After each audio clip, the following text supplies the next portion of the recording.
Welcome, YouTubers. It is Tuesday, September 17th, 2019, and I'm Angela Logan with Everyday Shenanigans. But on a lighter note, I would like to thank my church for the first night of revival. I had a wonderful time. I'm a member of Oak Valley Baptist Church, and we had a wonderful, wonderful first night of revival. We have a visiting pastor deriving out of a Nashville church. His name is Reverend Dr. David G. Lattimore. He is the presiding senior pastor of 15th Avenue Baptist Church in Nashville, Tennessee. So thank you for coming and blessing us with your word and positive disposition. Nashville, hey, you all got a great preacher because he's wonderful. He's outstanding. He brought the word. He's awesome. I want to thank the choir. I want to thank the musicians. And, of course, my pastor, Pastor Hammond. It was a wonderful first night. We will be continuing this event tomorrow, Wednesday, and Thursday at 7 p.m. So join us. Really greatly appreciate it.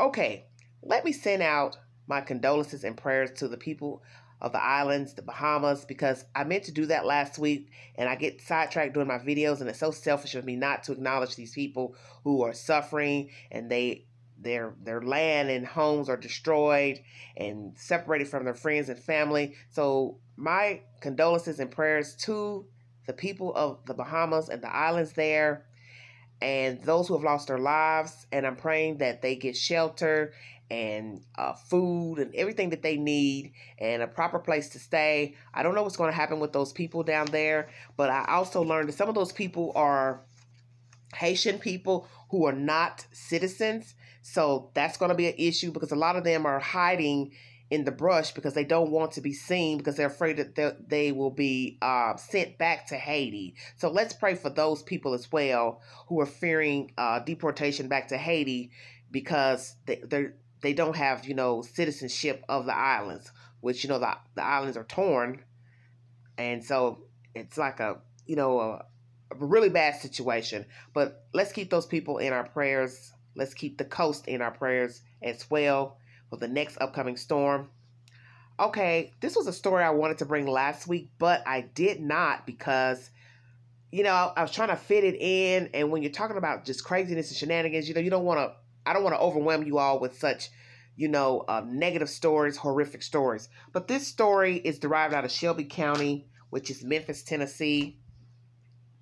And it's about a young man by the name of Enoch Zarcino who murdered his girlfriend, Heather Cook, and her 4-month-old baby. The situation goes like this. She got pregnant by this gentleman. She was 32 years of age. Miss Heather Cook was 32 years of age. She was dating this young guy. She told him she was pregnant. He did not want the kid. He offered to pay for an abortion. Obviously, she declined. He was also seeing another woman at the time, I guess during the pregnancy or here recently. And there was some issue about child support. She's wanting him to pay child support. So obviously he got angry and he went into her home and murdered her and set her and the child on fire. And so obviously smoke was billowing out of this home, and that's how the fire department, ambulance, whatever, came on the scene and found the mother and child, deceased. So this is a really sick situation because she went on Facebook, good old Facebook, and posted some things about her situation, and 2 weeks later, she is dead. Well, the young man says that, he called her pieces of what because she, I guess, ranted and raved, whatever the situation, crying out to somebody, about her situation with him and the fact that he's been, ratchet by not trying to help. And he just felt like, in his words, she's ruining my life. So here is a 32-year-old woman snuffed out because she got pregnant by a lowlife who didn't want the kid. And then she goes on Facebook and posts that, hey, he's not doing this, woo, woo, woo, I'm having to take care of this kid by myself. Now she's dead. Okay, he has been charged with 2 counts of first-degree murder, aggravated arson, tampering with evidence, aggravated child abuse, and, let's see, what else here? That's about basically it. That's about enough, quite frankly.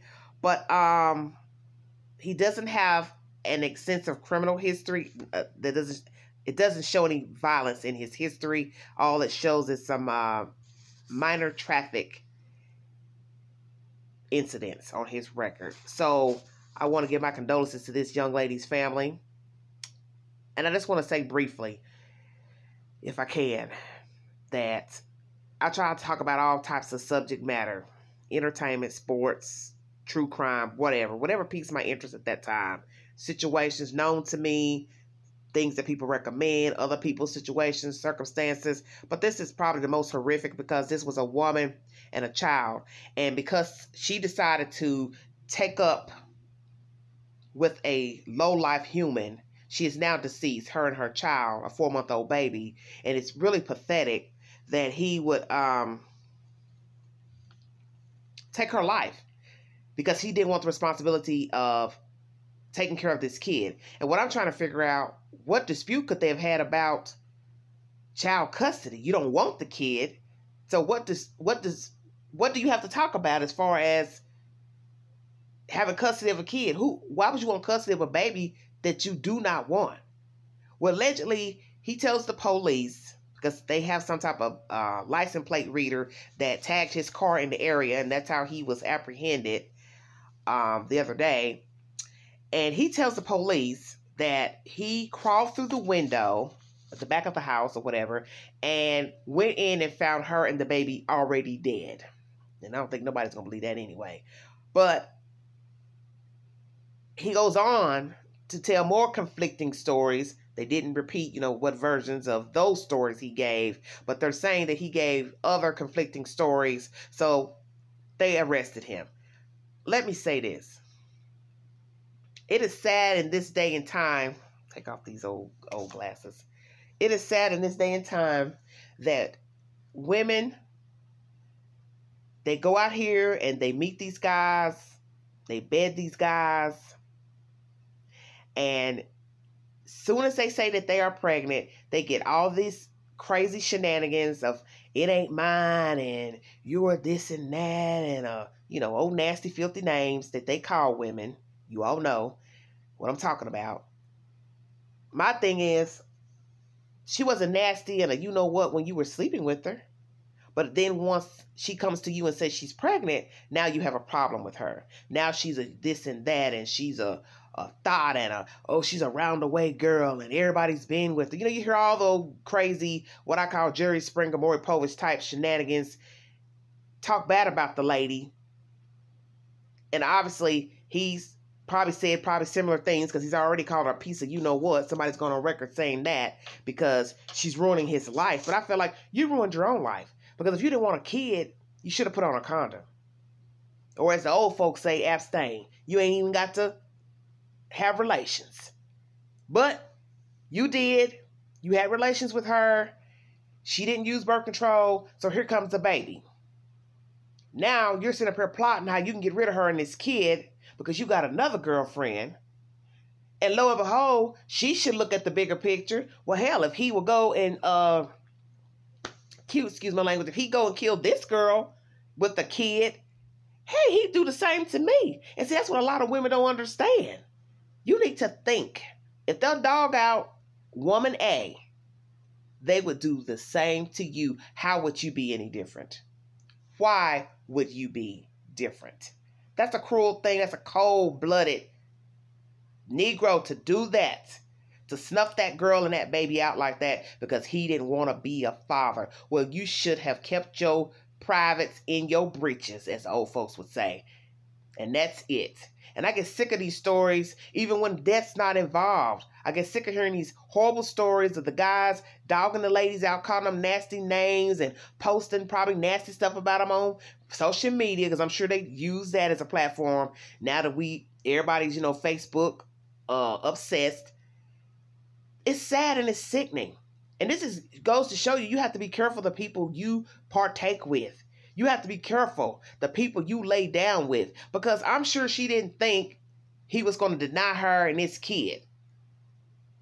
I'm sure she didn't also think he would kill her And he stabbed her to death, her and this baby. Can you imagine stabbing these people? A kid and a lady, and then set them afire? All because you don't want to be a father. That's something to think about. That's deep. That's real deep. I got a feeling he called her, say, hey, I want to come over, I want to talk to you. And she thought he was coming in good faith. And he came and stole her and her baby's life. And it's a tragedy. It really is. And I guess sometimes I bring these stories on days that I'm actually feeling, really great and wonderful, to show you that there's so much more in life, that we need to try to do better, be better people, do right by people.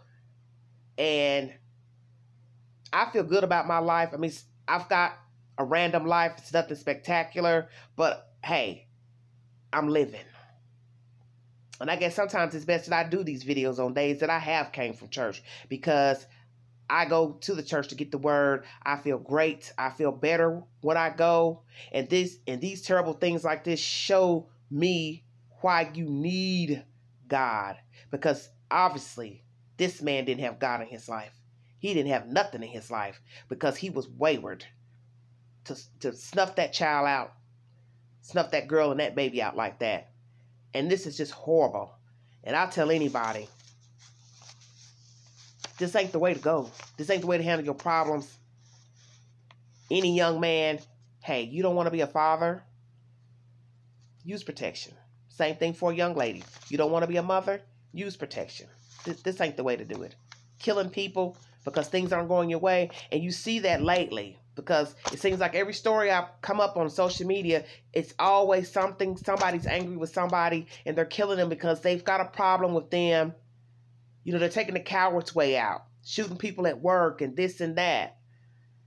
It's sad and it's sickening, and it's got to stop. And I don't know how to stop it. I don't know the remedy. And I'm not even about to say this guy had a mental problem, because he knew exactly what he was doing. He knew exactly what he was doing. Drop your comments below. Any suggestions, please leave them. And I want to thank you all for joining me. And keep this young lady and her baby in your prayers, her family rather. Keep them in your prayers, because they're going to need a lot of praying right now, because this is such an awful, awful event. And what's sad is that this is happening all over the world, all over the U.S. Angry people. Let's give thanks that today we're wide awake, that we're alive. And I am giving thanks, and I'm glad to be alive. And I just pray I don't ever come in the path of somebody this horrific, because this is just truly, truly sad. You rest easy, little baby. Little Bentley was the baby's name. So, and Miss Heather Cook, God rest your soul, and praying for America, because these people are just evil out here. Just evil. And they need prayer. We all need prayer. I'll talk to you guys later. Bye-bye.